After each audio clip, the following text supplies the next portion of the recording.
ꯑꯩꯈꯣꯏꯅ ꯃꯃꯥꯡꯒꯤ ꯀ꯭ꯂꯥꯁꯁꯤꯡꯗ Himalayan river system ꯌꯦꯡꯈ꯭ꯔꯕ ꯃꯇꯨꯡꯗ ꯍꯧꯖꯤꯛ ꯄꯦꯅꯤꯟꯁꯨꯂꯔ ꯔꯤꯚꯔ ꯁꯤꯁꯇꯦꯝ ꯌꯦꯡꯁꯤ.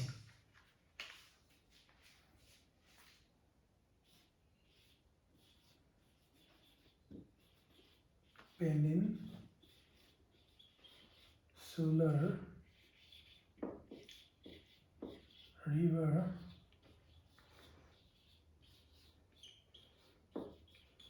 system. Peninsular river system da ihan hanboina discuss tawduribasi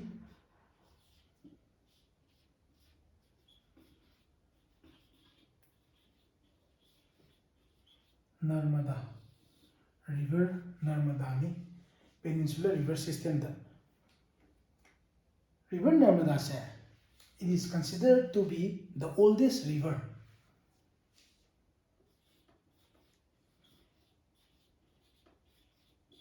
Yamna old yam ariba river ne hai Narmada se. Do maje India da ne ko maje fifth longest river ne India da. Magi total length na 1,312 kilometers. The magi origin yengziba magi horokam se Narmada Kund.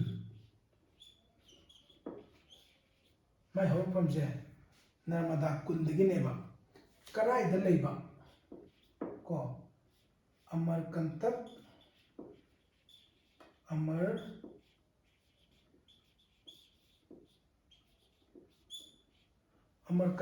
Plateau habido still leiba.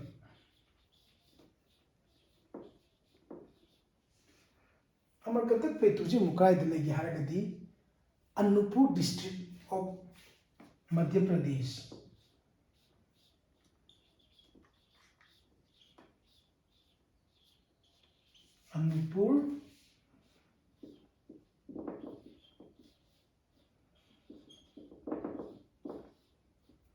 Anuppur district of Kaida Madhya Pradesh.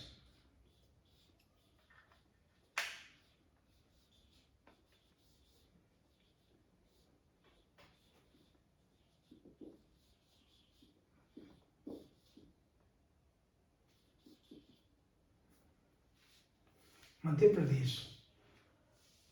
Ko Narmada ji yam ariba river ni oldest river ni India ki fifth longest river ni magi total length na 1,312 kilometer.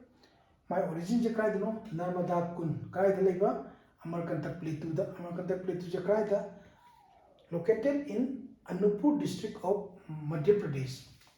Ko Narmada Kund se kanuja dagi Narmada je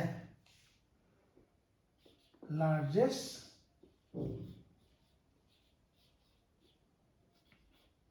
west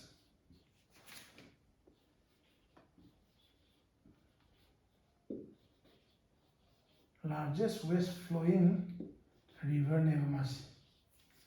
Ado moi kai ta duno drains to moi ta bam je ko Gulf of Khambat.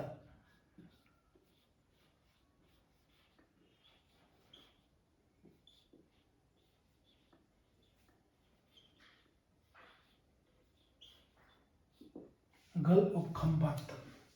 Nasai Himalayan river system da Brahmaputra Ganga moidi Bay of Bengal da tai dana ko. Ado sidadi Peninsular river system da di Narmada Tapti moije west ne ba ko Arabian Sea da ta ne ba. Aduna Narmada is the largest west flowing river and drains into Gulf of Khambat near Bharuch in Gujarat.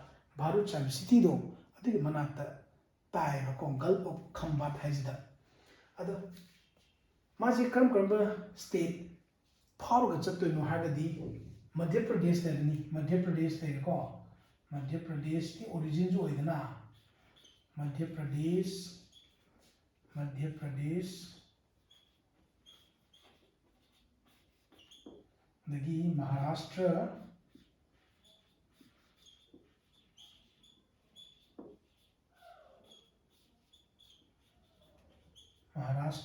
finally Gujarat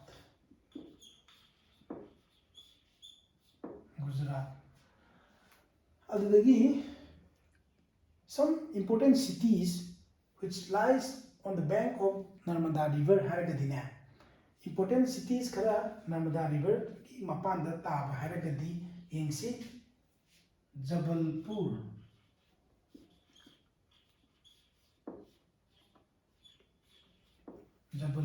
sidane Dhuadhar Fall haina ama lega Dhuadhar Fall haina ko Dhuadhar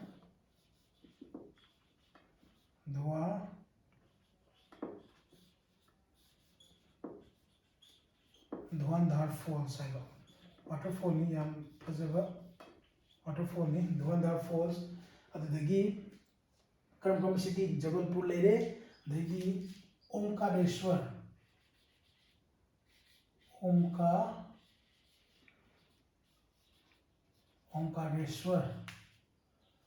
adagi Hosangabad haina city ujule adu Hosangabad che hojikti Narmadapuram haina onthokre name change tawre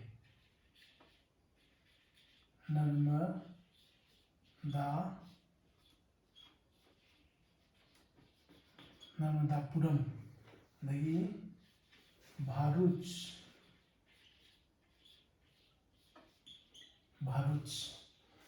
Peninsular river system the Narmadani quite first system je maje oldest river ni India ki fifth longest river ni 1312 km sangwa river ni karai dagi hui Narmada Kund je karai dalai Amarkantak Plateau dalai Amarkantak Plateau je karai dalai Anupur district of Madhya Pradesh ko and Narmada is largest west flowing river and it drains into Gulf of Khambat duga it passes through Madhya Pradesh, Maharashtra and Gujarat. Some important cities which lies on the bank of river Narmada haragadi Jabalpur, Omkareshwar, Narmadapuram, Bharuch. Narmadapuram is the new name of Hoshangabad. Koi Narmada river se ko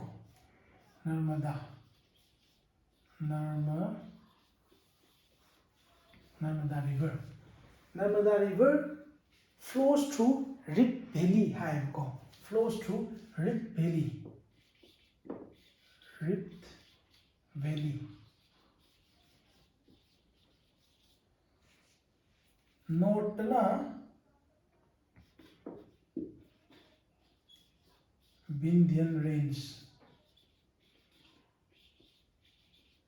Northna Vindhyan Range leire sidana Narmada river chendo neba ko Narmada magi mukchi south na Satpura Range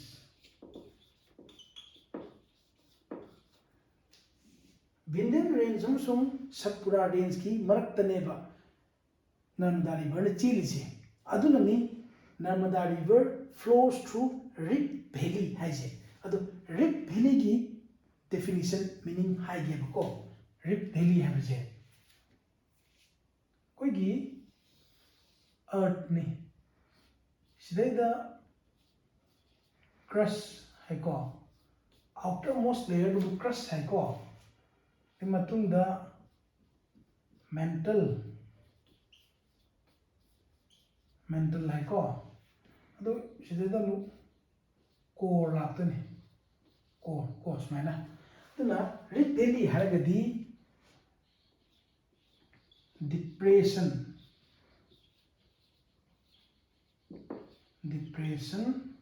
on the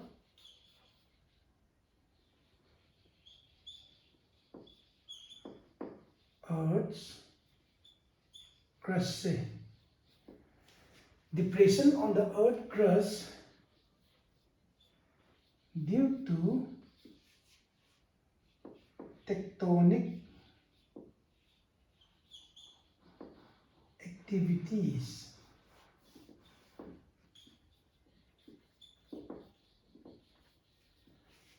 Depression on the Earth's crust due to tectonic activities, for example,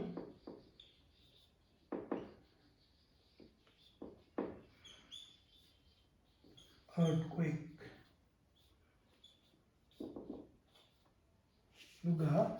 volcanic eruption.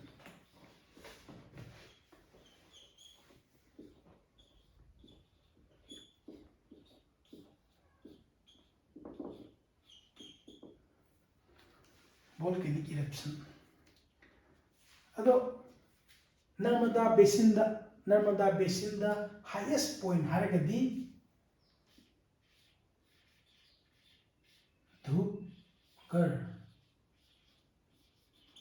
Dhupgarh Peak se. Dhupgarh Peak se part of Satpura Range ne bako. Aduga Dhupgarh je kai da lei haragadi Mahadeo Hill side da lei bako.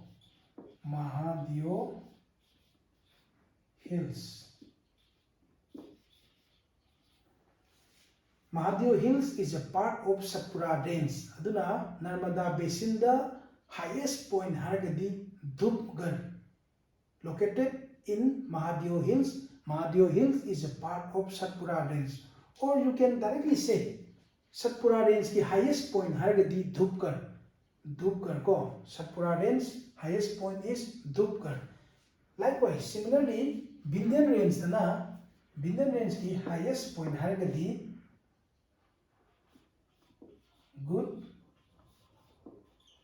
Goodwill Peak. Goodwill Peak hai ko ado Sadbhavna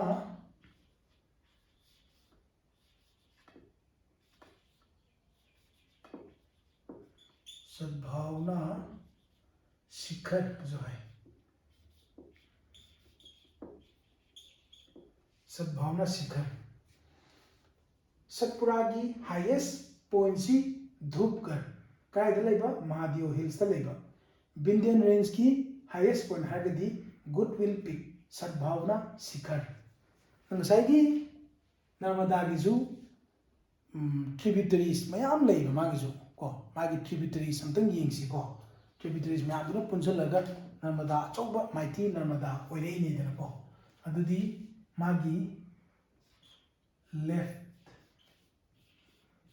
tributary येंसी yam important ओइबा अमा लई तावा है तावा दुगा छोटा तावा है तावा छोटा तावा अमना बंजर है अमना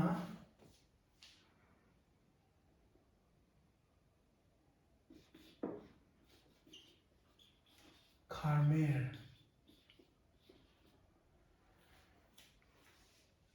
तावा छोटा तावा बंजर खारमेर राइट राइट ट्रिब्यूटरी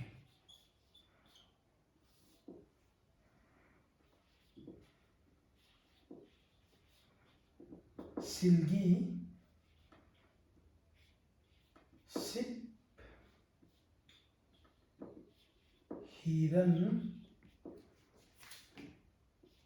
बिरांजो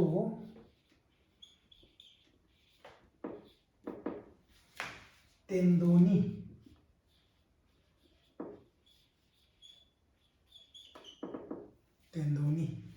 सिलगी सिप हिरन बिरांजो तेंदोनी नर्मदा डैम्स को डैम खरा येंसी dam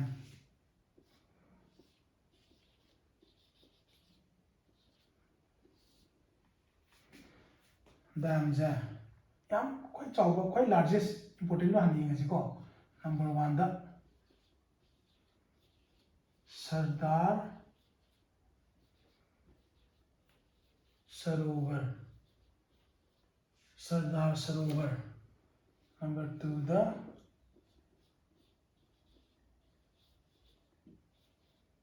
Indira Sagar. Number 3 the Tawa Dam.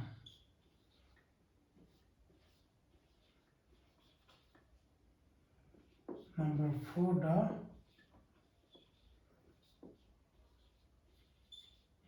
Omkareshwar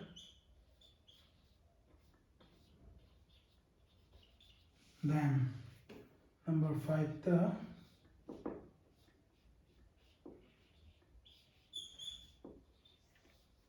Maheshwar Dam. Sardar Sarovar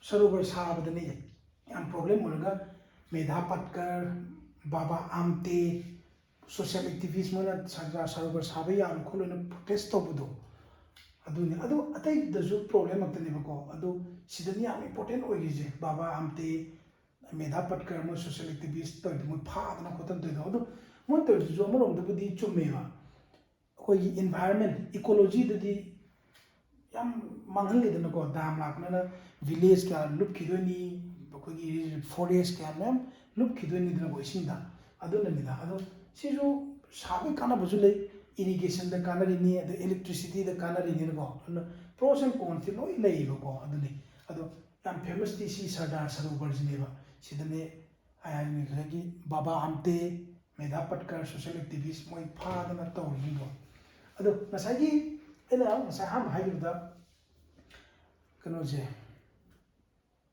Narmada ji yam Areeb river ने हाइबदो अदो अरीबदुगी कनोमगा हाइरमगेबा कइनो हाबदा सिगी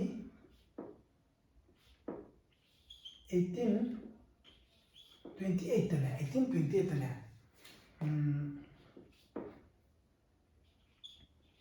William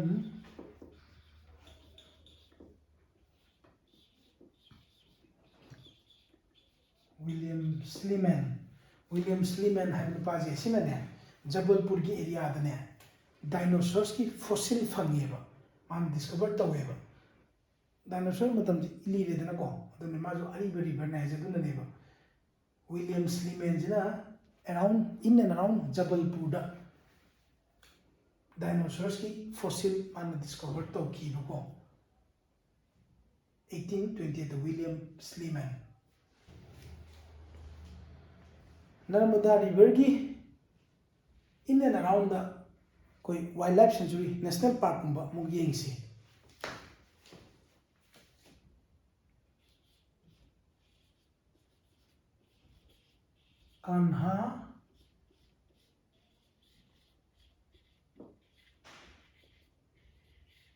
Kanha national park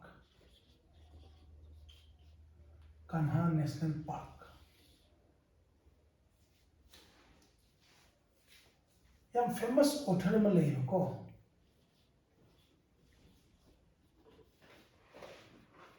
Rudyard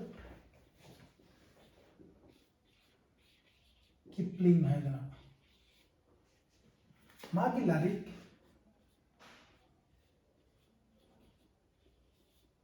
जंगल बुक है बम लेबो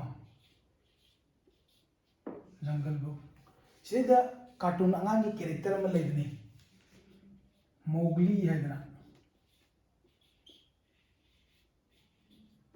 Mowgli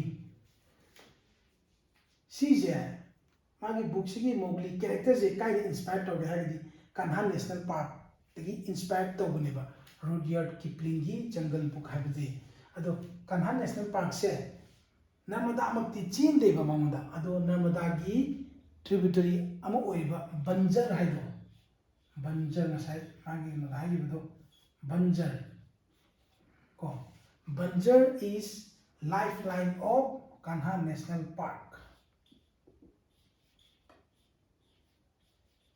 lifeline Banjar is lifeline of Kanha national park अदगी Satpura national park है मुझे सतपुरा नेशनल पार्क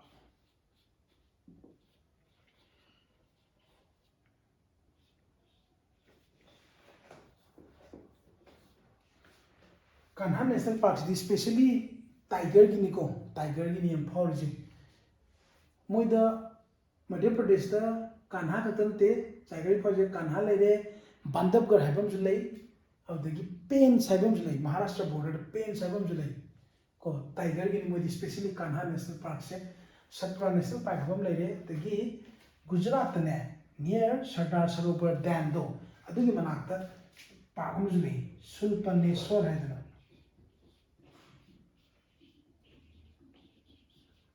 सुल्पनेश्वर सिना कराइदा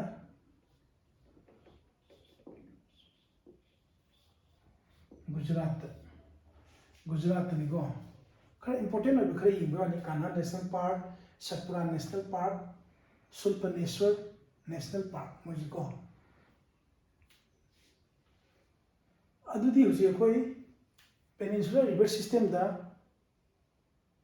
Narmada river की मागी origin येंगे मागी मांगोदा लेबा डैम खरा येंगे मागी ट्रिब्यूटरीज येंगे नेशनल पार्क खरा येंगे अदुदी कोई नेक्स्ट अमुक मागी ट्विन हाइर खंगरिबा नर्मदा की ट्विन हाइर जो खंगरिबा कइनो दो रिवर दो ममिंग करी ताप्ती अदु अमुक डिस्कस तौसिको नर्मदा की ट्विन हाइर जो खंगरिबा को इंसी ताप्ती तापी ताप्ती मादी लेंथी याम तेले नर्मदा का येंगरगदी मादी just 724 kilometres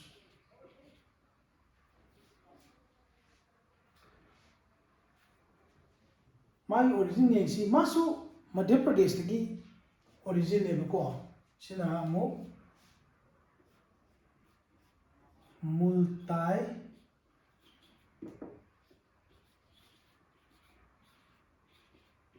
reserve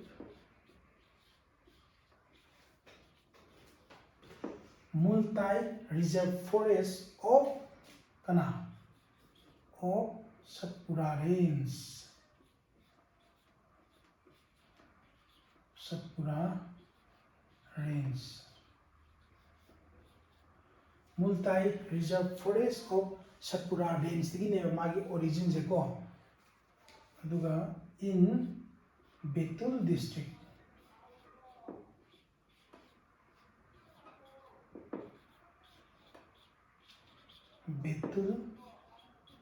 Betul district of सिजु मध्य प्रदेश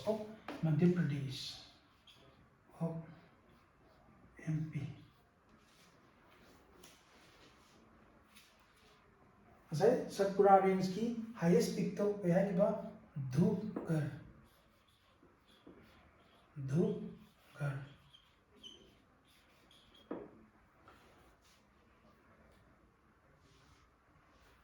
इम्पोर्टेंट सिटीज खर येंसेबको ताप्ती रिवर की बैंक लेबा हागदी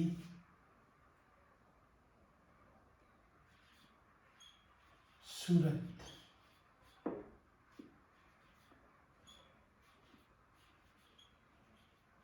बुरहानपुर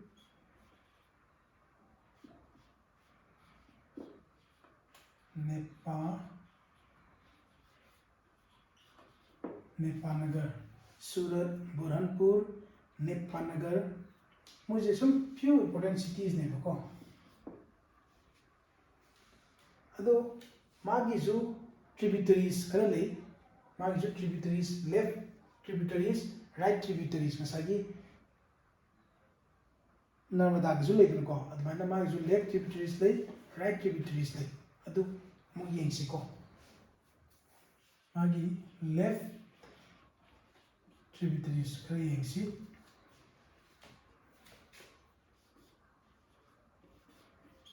बाकी है ने गोमाई है ने अरुणा वती है ने थानेर हाइबा हमने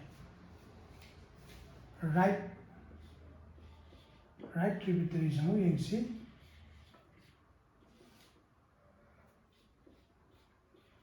नेसु गिरनार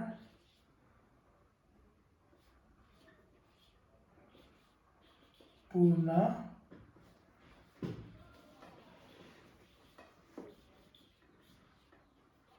पंजरा अदो ताप्ती देसुने याम इम्पोर्टेंट डैम अमखक लेई अदु येंगसी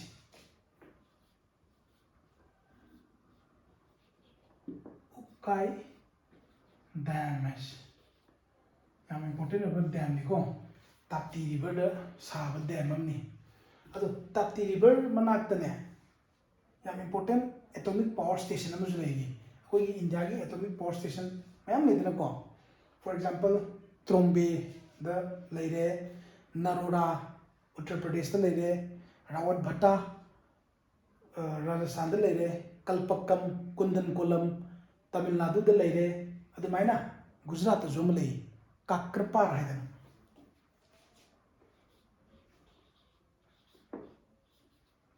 काक्रपार एटॉमिक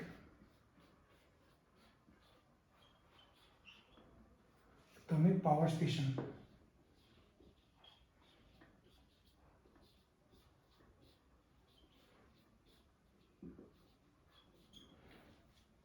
सी इंडिजिनियसली बिल्ड निको इंडिजिनियसली बिल्ड नि फॉरेन कंट्रीज की हेल्प लौदबिदा फॉर एग्जांपल कुंदनकोलम हाइरो तमिलनाडु लेबा लार्जेस्ट निको कुंदनकोलम अदो रशिया की टेक्नोलॉजी नेबा अदुमाइना सिदी काक्रपार जिदी इंडिजिनियसली कोई इंडिया की साइंटिस्ट कोई इंडिया ना तौजबा को काक्रपार जिदी अदो सिगी वाटर सप्लाई गजे ताप्ती रिवर दगी फंगिने ताप्ती जे ट्विन और हैंडमेड का जो है अदो माना फाउरी जे मसागी माजो सूरत फाउरगा गल्फ ऑफ खंबाता दुम गल्फ ऑफ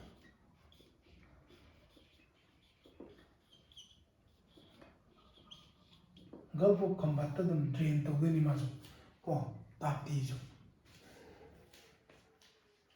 नेक्स्ट अमु येंगसी को सबरमती हाबा तुरेन अमु येंगसी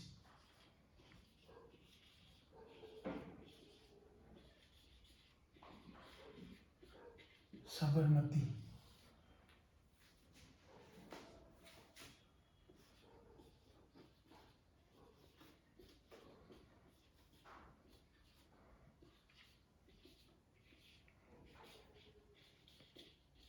ट्रेन 20 किलोमीटर कतनी सबरमती माजी कायदी हरपा माजू सिना अरावली रेंज तगी अरावली रेंज दी कइनो सिदी वर्ल्ड की ओल्डेस्ट रेंज नि सिदी ओल्डेस्ट नि सिदी वर्ल्ड ओल्डेस्ट पृथ्वी द ख्वाई अरीबा को अरावली रेंज की हाईएस्ट पीक थी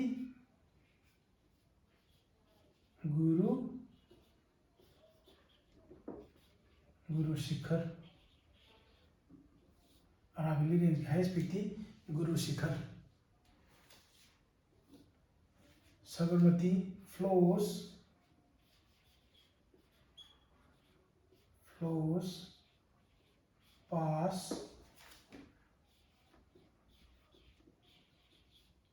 flows pass through Ahmedabad.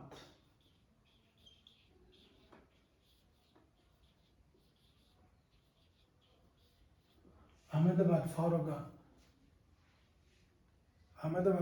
Chain बने सबरमती जी अदो सबरमती हारगदी गांधी जी की सबरमती आश्रम गाइना लेदना 1930 दा दांडी मार्च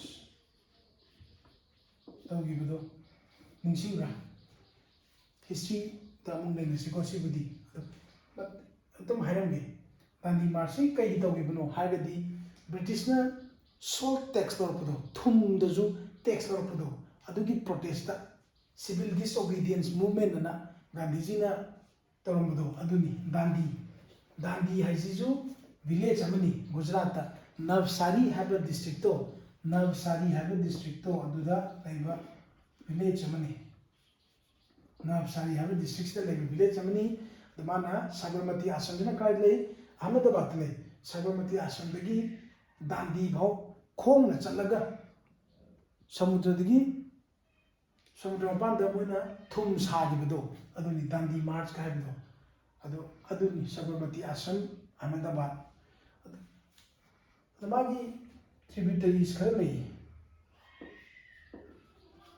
ꯍꯠꯃꯇꯤ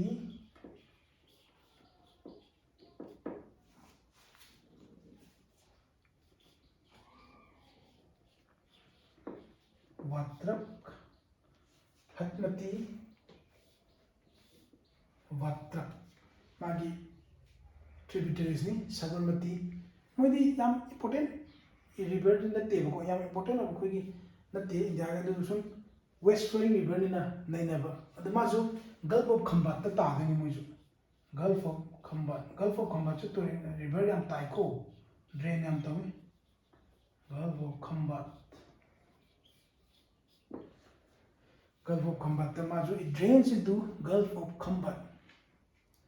Dandi March 1930s, Navsari district of Gujarat. Aravalli Range the origin Nimaje. Aravalli Range highest peak is Guru Shikhar. Hatmati Vatrak sina magi tributaries ni Sabarmati ki ko. Luni next kisna Luni have a river. Luni. Sisu origin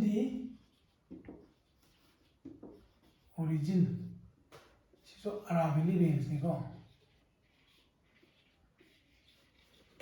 Aravalli Range. Near Ajmer the origin never. Luni River je Aravalli Range the company near Ajmer city do Rajasthan ki adagi length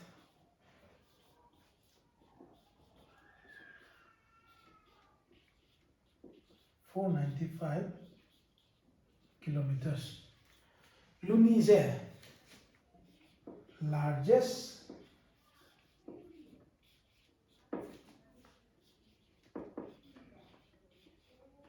river of Thar desert. Aduko it ends in the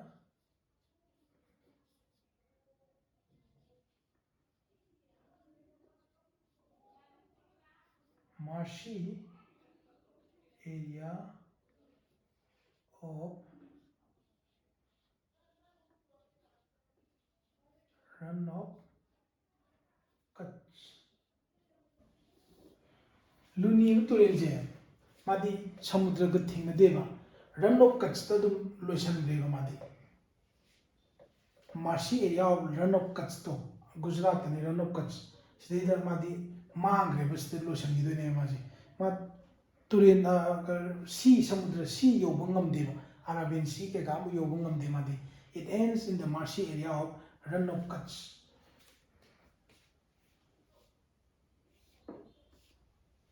Luni is the largest river of Thar desert.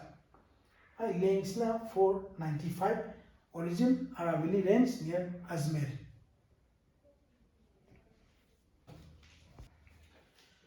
Luni river do horopadadi Luni haide maje horopadadi ki ma origin de horopadadi maje sagar Sagarmati haiba maje ko ado Gobindgarh haiba mafam ama lei adu matungda maje magi tributary ma thena do neba magi tributary jina kari kawi haibada Saraswati correct Saraswati ga unaraba thenaraba matungda maje Luni kawdo neba maje Luni kawgido neba Originally, there was no river called Luni. Originally, it was Sagarmati. Then it meets its tributary Saraswati. Then together they form or together they are called Luni. Luni kogi bewani da matunda. Adu maje largest river of the Thar Desert, but it doesn't meet seas. Ma samudra thenade, it doesn't meet Arabian Sea. It finishes or it ends in the Marsi area of Rann of Kutch in Gujarat. Last river ni ko na maying bisi ko sina Mahi hai Mahi kyam sangi magi leng yengsi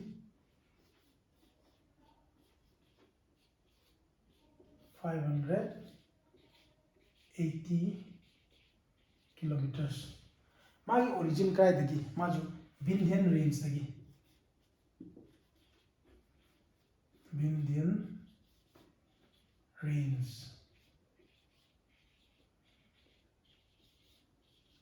range particularly hagidine Minda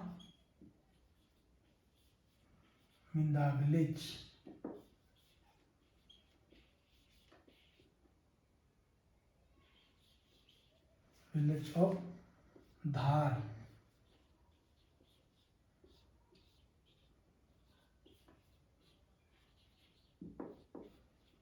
Minda village of Dhar district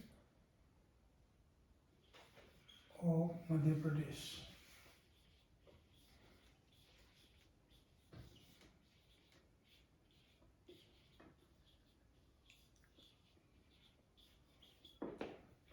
Mahi Vindhyan range से होगनी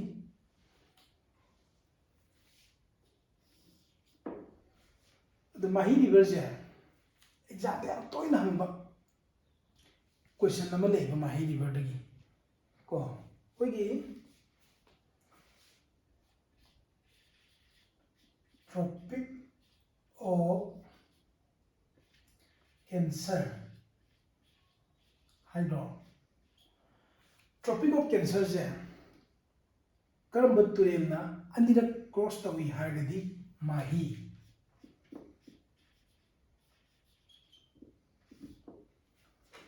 Mahi river cuts Tropic of Cancer twice अंदर कहे अदुगा सिदी important question Mahi river से Tropic of Cancer अंदर कहे जिको twice it cuts Tropic of Cancer twice Hardy तो Mahi river सी important ज़्यादा तो महंगा बहुत question नहीं अतः जो है कि बको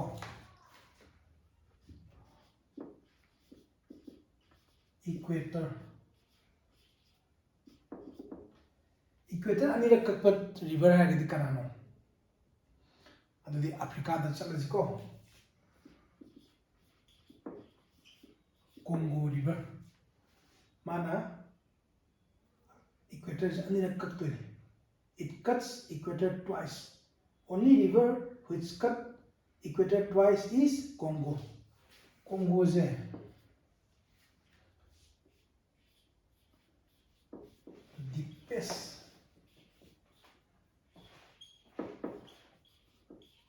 deepest river in the world ko Congo je Tropic of Cancer Mahi equator kakpa kanano Congo deepest river ni Congo adudi next kari wani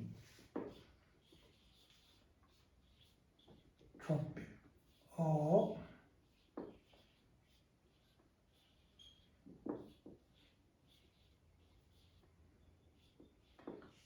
Capricorn haigadi karamba river no ba Tropic of Capricorn je anirak kakpa haigadi Limpopo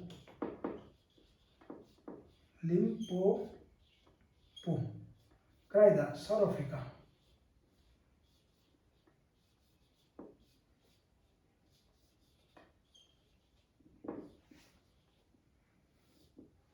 south Africa लेब तुरेलनी Limpopo माना tropic of Capricorn जे अनिरक कक्तोने equator ना कनाना कई अनिरक Congo न कई कैंसर ना कनाना कई इंडिया लेब तुरेल माही न कई